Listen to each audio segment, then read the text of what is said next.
தாவேகாவில் இது மட்டும் நடந்துவிட்டால் இனி அரசியலை பேச மாட்டேன், சவால் விட்ட ரங்கராஜ் பாண்டே.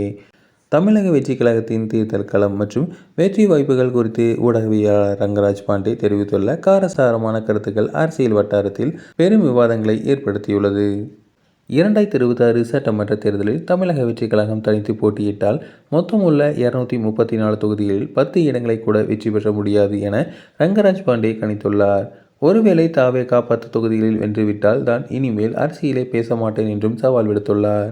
மேலும் சுமார் 7.5% வாக்குகளை பெற்றாலும் தனித்து போட்டியிடும் நாம் தமிழர் கட்சிக்கு தற்போது ஒரு எம்எல்ஏ கூட இல்லை.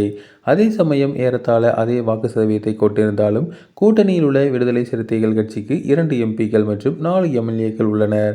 தனித்து போட்டியிடுவதால் வாக்குகள் சிதறுமே தவிர அது வெற்றியாக மாறாது என தனது அரசியல் பார்வையை இதன் மூலம் அவர் வெளிப்படுத்தியுள்ளார். தமிழகத்தில் விஜய்க்கு பிரசாத் கிஷோரின் நிலைமைதான் இருக்கும் என்றும் ரங்கராஜ் பாண்டே கணித்துள்ளார். ஆனால் விஜய் யாருடனாவது கூட்டணி வைத்தால் அந்த கூட்டணி ஆட்சி அமைக்கும் என்றும் அவர் தெரிவித்துள்ளார்.